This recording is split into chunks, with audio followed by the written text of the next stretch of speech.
لکھو یہ ابن عوام کو بس حسین گھر سے، لکھو یہ ابن عوام، لکھو یہ ابن عوام کو بس حسین گھر سے نکل رہا ہے، اسے لکھو کہ ہمارے حر کا ضمیر، ذرا سامنے آؤ سر، یہ میرے سامنے تصویر لگی ہے، نہیں بالکل ادھر، اسے لکھو کہ ممبر دے اتے ہی جناب، اسے لکھو کہ ہمارے حر کا ضمیر کروٹ، مصرع ایڈا قیمتی پڑھانا خدا دی قسم، روح کانجو سب تازہ ہو جاوے۔ فرمایا اسے لکھو کہ ہمارے حر کا، تاریخ ساز جملے ہیں، خدا کی قسم خطیب ممبر سلونی کی اولاد ہی ڈیزرو کرتی ہے ایسے جملے بولنا، ورنہ جن کے بڑوں کو میدان حرب و ضرب میں بولنا تک نہیں آتا، ان کے بچے کیا کلام کر رہے ہیں حسین۔ فرمایا لکھو یہ ابن عوام کو بس حسین گھر سے نکل رہا، شیعہ سنی بھائی بیٹھے ہیں، میں دونوں سے بات کر رہا ہوں، اسے لکھو کہ ہمارے حر کا ضمیر کروٹ بدل رہا۔ چلیں شیعہ بیٹھ کے بول ہی رہے ہیں، میں اہل سنت بھائیوں کو دعوت فکر دے رہا ہوں کہ آپ نے دیکھنا ہے جو بات 1400 سال پہلے میرے مولا نے کی تھی وہ آج پوری ہو رہی ہے یا نہیں۔ اسے لکھو کہ ہمارے حر کا ضمیر کروٹ بدل رہا ہے۔ ولید میں حسین کہہ رہا ہوں یزید کو لکھ دے، نئی صبح کا یقین لے کر ہر ایک غنچہ مچل رہا ہے، یزیدیت کا وجود اب سے ازل کی لعنت میں ڈھل رہا ہے۔ جملہ کہہ کے قیامت تک کے چہروں میں تماچا مار دیا۔ یہ ساؤنڈ والے بھائی ذرا ایک کو کام کرے تاکہ میں بات اپنی پہنچا سکوں۔ اسے لکھو کہ ہمارے حر کا ضمیر کروٹ بدل رہا ہے، یزیدیت کا وجود اب سے ازل کی لعنت میں ڈھل رہا ہے۔ یزید اسے لکھ دے، میں حسین اعلان کر رہا ہوں بنا رہے گا نشان عبرت، میں شکل ایسی بگاڑ دوں گا، وہ بات بیعت کی کر رہا ہے، میں اس کی نسلیں اجاڑ دوں گا۔ یہ ہاتھ امام زمانہ کے قدموں سے مس ہے، وہ جو پیچھے بیٹھے ہیں کوشش کر کے ہاتھ بلند مل کے نعرے حیدری، بڑی جلدی میرے محترم وہ تھوڑے سے ہلو جلو کر معلوم مجلس حالی ٹرنی ہے۔ فرمایا وہ بات بیعت کی کر رہا ہے۔ جس بندے نے مفت میں مجلس سننی ہے وہ باہر ہی کھڑا ہو کے سننے چلے، کچھ ہوا شوا بھی لگ جائے گی۔ حیدری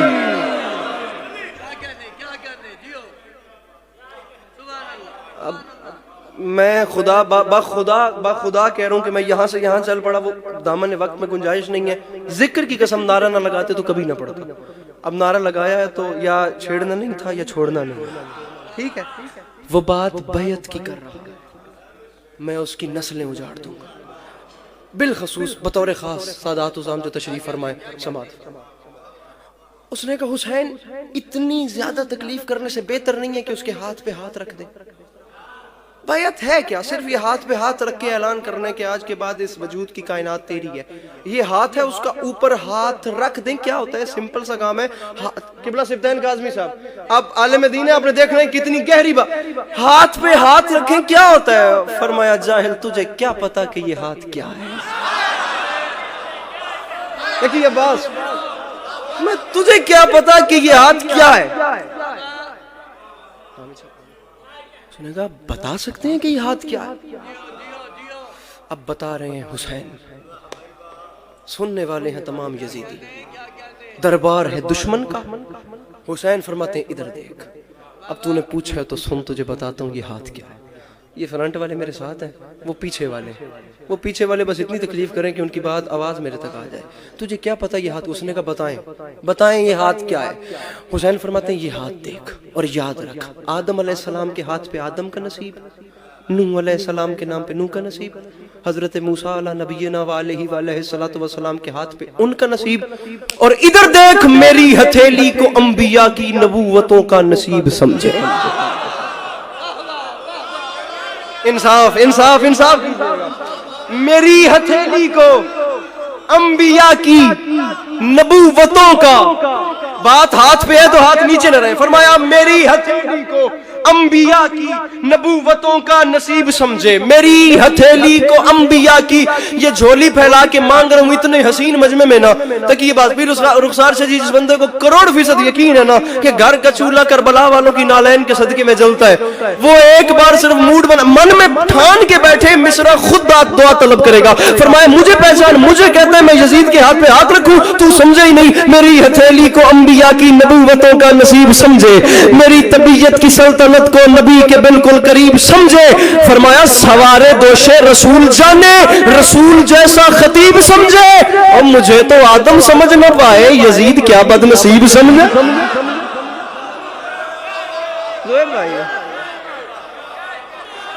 فرمایا مجھے تو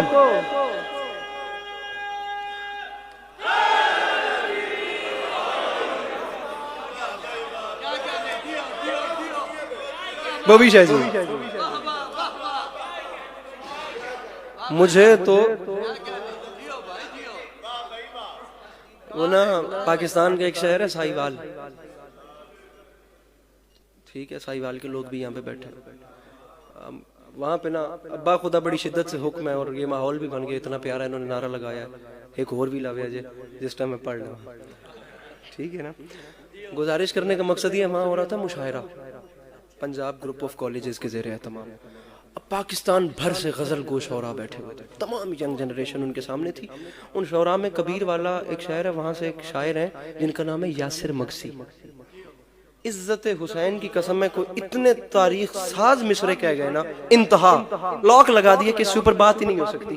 غزل پہ غزل پڑھی جا رہی تھی, وہ آتا گیا, انہوں نے کمال کر دیا. ان کا زمانہ یاد رکھے, ہم علی والوں کا مزاج ہی ہے, زمانے والوں یہ بات یاد رکھنا, اے منکر حیدر تیرے بارے میں نہیں ہے, والعصر جو مومن ہے خسارے میں نہیں ہے, حسنین کے صدقے میں عطا کر تو میں لے لوں, ورنہ تیری دنیا میرے بارے میں نہیں. وہ پچھلے احباب مل کے حیدری میرے محترم. فرمایا حسنین کے صدقے میں, گزارش میری آپ کو سمجھ آ رہی ہے نا ذرا, سوارے دوشے رسول جانے, رسول جیسا خطیب سمجھے صلی اللہ علیہ وآلہ وسلم. مجھے تو آدم سمجھ نہ پائے, یزید کیا. 10 محرم ایک سٹیجری کربلا کا میدان, 10 لاکھ کے سامنے آگے میرے مولا حسین. خدا کی قسم جو میرے مولا نے جملے کہے ہیں نا, فرمایا کوفیو شامیوں تم مجھ سے لڑنے آئے ہو. پیر شمون شاہ جی, فرمایا تم مجھ سے لڑنے آئے ہو. فرمایا تم کہاں, ہم, میری ابھی تک کی نوکری ایک طرف, یہ 6 مصرے ایک طرف. قبلہ کاظمی صاحب نے کوئی انتہا کر دیا. فرمایا تم حسین سے لڑنے آئے ہو, تم نے پہچانا ہی نہیں, تم کہاں, تم نے پہچانے نہیں, میں کہاں. فرمایا جتنے ابتر ہو تم, جتنے اسفر ہو تم, کوئی کردار اتنا گھنونا نہیں. ایک پتھر کو کہتے ہو موتی ہے یہ, اور سونے کو کہتے ہو سونا نہیں. کوئی ایک بندہ تو ہوگا جسے شاعری پسند ہوگی, تکی آواز. فرمایا جتنے ابتر ہو تم, جتنے اسفر ہو تم, کوئی ہاتھ کھول کے اور ہاتھ بلند بھی کرنے, بندہ فرنٹ پہ ایسے تو نہ بیٹھے. فرمایا جتنے, اور ناشتہ کر کے تو نہ چپ بیٹھے. فرمایا جتنے ابتر ہو تم, جتنے اسفر ہو تم, کوئی کردار اتنا گھنونا نہیں. توجہ تقسیم نہ. فرمایا ایک پتھر کو کہتے ہو موتی ہے یہ, اور سونے کو کہتے ہو سونا نہیں. علی کے لال نے فرمایا ایسے فرعون پر تم نے تکیہ کیا, پاس خود جس کے تکیہ بچھونا نہیں. حسین فرما رہے ہیں جو اردو زبان سے شغف رکھتے ہیں, فرمایا ایسے فرعون پر تم نے تکیہ کیا, پاس خود جس کے تکیہ بچھونا نہیں. علی کے لال فرماتا ہے اب میرے قہر سے جو بچا لے تمہیں, اس زمین پر کوئی ایسا کونا نہیں. بزرگوں سے تو میری وہ جرت ہی نہیں ہے, ساجد شجیدر دیکھ کے مجھے جوان بتانے جو سمجھ کے ہاتھ نہیں اٹھاتا. فرمایا اب میرے قہر سے چالے تمہیں اس زمین پر کوئی ایسا کون. اور شامیوں تم حسین سے لڑنے آئے ہو, تمہیں شرم نہیں آتی؟ شہر ذلت کے بے حیثیت ساکنوں, مرتضی کی عداوت میں بل کھائے ہو. میری نانی کے ٹکڑوں پہ پلتے رہے, آج مجھ سے ہی لڑنے چلے آئے.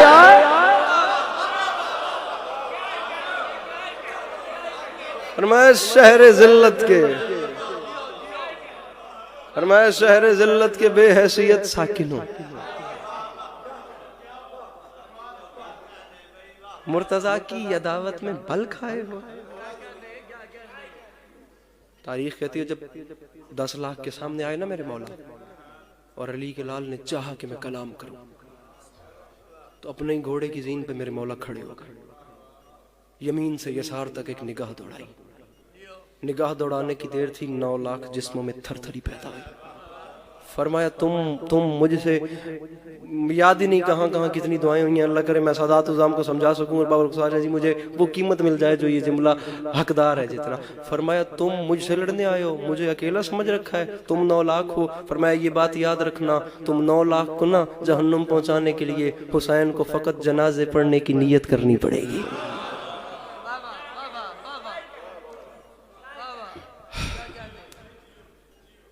فرمایا مجھے صرف جنازے کی نیت کرنی پڑے گی۔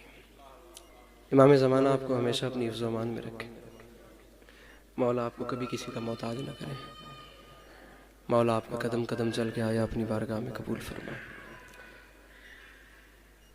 دنیا اس فضیلت کو سمجھ لیتی تو بھائی کو کفن مل جاتا، دنیا اگر اس فضیلت کو سمجھ لیتی تو بہن کو چادر مل جاتی۔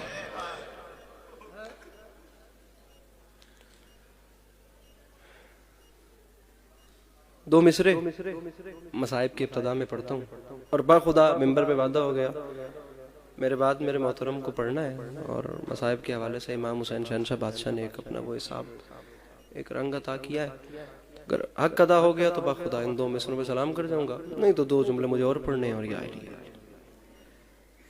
مصرائے کے ظالم نے کیا ظلم بڑے جور و جفا سے،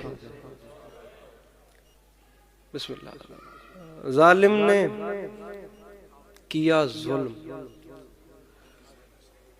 بڑے جور و جفا سے۔ میں ایک مرتبہ مصرع پھڑ پڑتا ہوں تاکہ آپ آمادہ ہو جائیں، دوسرا مصرع میں سمجھا سکوں۔ مصرع اتنا دردناک ہے کہ میں چاہتا نہیں کہ کسی ایک بندے کی بھی بے توجہی رہے۔ اب آپ میری طرف دیکھیں تاکہ میں مصرع پڑھوں۔ مصرع ظالم نے کیا ظلم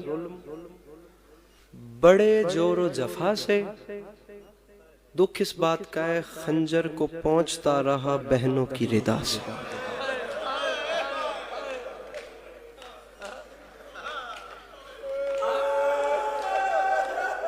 اللہ اکبر، اللہ اکبر، اللہ اکبر، کیڑی سونی ہنج پہ لڑتی ہے۔ اس سے بڑا کوئی مصائب ہو سکتا ہے؟ ویسے بڑے آرام سے میں نے پڑھ دیا، اور بڑے آرام جی جی جی جی جی جی اللہ اکبر۔ یہ کربلا معجزہ ہے خالق کا باخدا۔ کربلا بندوں کے مٹانے سے مٹتی تو 1400 سال پہلے کی مٹ چکی ہوتی۔ تاریخ کہتی ہے 20 بار سے زیادہ ایسے موقع آئے ہیں جب قبر حسین گرا کر اوپر کھیتی باڑی کی گئی ہے۔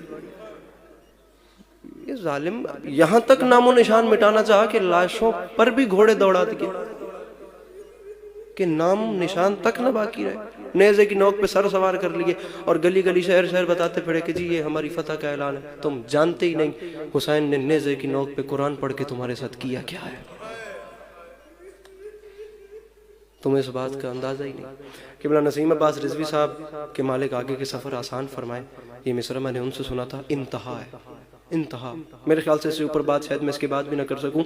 حسین علیہ السلام نیزے کی نوک پہ تلاوت قرآن کر رہے ہیں، اور مصرع سن کر تیری زبان سے نیزے کی نوک پر لطف آ گیا خدا کو بھی اپنے کلام کا،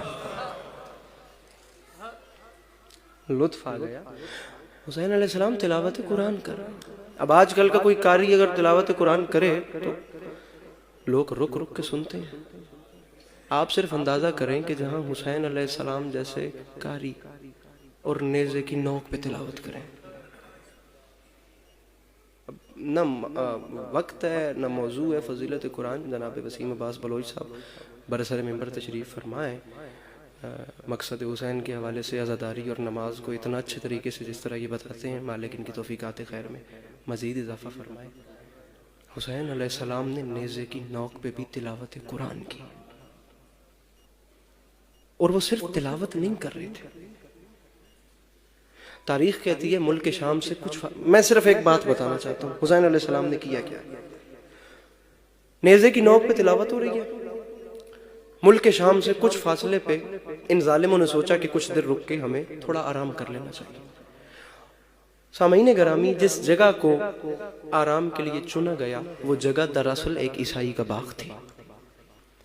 اب اس باغ کے بیچ میں نیزے کھڑے کیے گئے، سادات کے قافلے کو روکا گیا، نیزے کی نوک پہ سر اور سید شہداء کا سر تلاوت قرآن کر رہا ہے۔ ایک منظر ذہن میں رکھیے گا اور یہیں سلام کرے گا، بس دیکھنا مجھے، یہ جملہ ہے جہاں سے مضمون سیدھا ہو رہا ہے۔ باغ کے اس کونے پہ سر نیزے کی نوک پہ تلاوت کر رہا ہے، تاریخ کہتی ہے باغ کے دوسرے کونے پہ اسی عیسائی کی 4 سال کی بیٹی بیٹھی تھی۔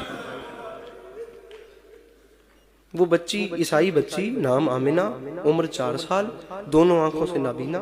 طبیبوں نے جواب دے دیا آنکھوں کو نور مل نہیں سکتا۔ اب وہ بیٹھی ہے اور اس کے کانوں تک نا تلاوت قرآن کی آواز گئی تھی۔ مسلمان تو نہیں تھی لیکن رہ نہیں سکی، کچھ ایسا محو ہوئی کہ آنکھوں میں بینائی لیکن اٹھ گئی، آنکھوں میں نور نہیں تھا، کھڑی ہو گئی۔ جہاں سے آواز آ رہی تھی نا، ہاتھوں کے سہارے نا آواز کا پیچھا کرتے کرتے ایک ذرا سی ہائے کر دینا، پتہ نہیں میرا یہ کسی کی زندگی کا، کسی کا توشہ آخرت ہو جائے، بس ایک ہائے مجھے درکار ہے، اسی پہ سلام کر رہا ہوں۔ دکھائی دیتا نہیں ہے، تلاوت کی آواز سنتے سنتے اٹھی اور ہاتھوں کے سہارے چلتے چلتے چلتے، لڑکھڑاتے، گرتے، سنبھلتے، بالآخر وہ عیسائی بچی چلتے چلتے اسی نیزے کے نیچے آ گئی جس کی نوک پہ حسین کا سر تھا۔ بس بس بس بڑے تشریف لے آئیں، یا علی آئے، جس کی نوک پہ حسین کا سر تھا علیہ الصلوۃ والسلام۔ اب نیچے کھڑی ہے اور اوپر سے تلاوت ہو رہی ہے، توجہ، اس کے چہرے کا رخ اوپر ہے جہاں سے آواز آ رہی تھی۔ سادات عظام بالخصوص بطور خاص رخ اوپر ہے جہاں سے تلاوت کی آواز آ رہی ہے، بالکل نیزے کے نیچے کھڑی ہے۔ میں نہیں کہہ رہا، تاریخ کہتی ہے وہ کھڑے ہو کے تلاوت سن رہی تھی، ناگہا اچانک کٹی ہوئی گردن سے خون شفا کا ایک قطرہ اس کی آنکھ میں گر گیا۔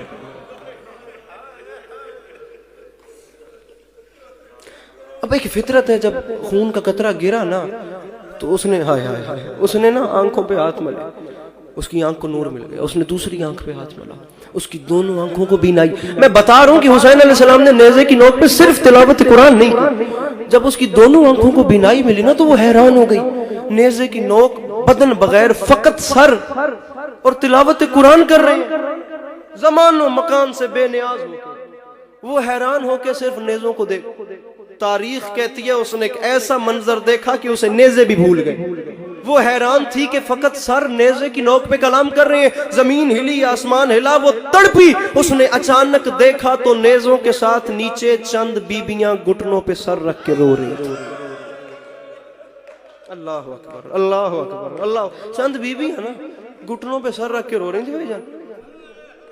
ان بیبیوں میں جو ایک ضعیفہ بیوی تھی جو ان باقی بیویوں کی سالار محسوس ہوتی تھی، وہ آگے بیٹھ کے نا گھٹنوں پہ سر رکھ کے رو رہی تھی۔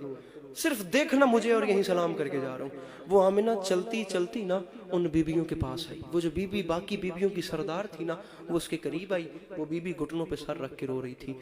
وہ بندہ کھڑا ہو جائے جس کی جو دعا رکی ہوئی ہو، اگر اس جملے پہ آنسو آ جائیں تو مانگ لینا، انشاءاللہ میرے مولا کرم فرمائیں گے۔ وہ چلتی چلتی اس بیوی کے، ورنہ ہائے کرنا، وہ چلتی چلتی اس بیوی کے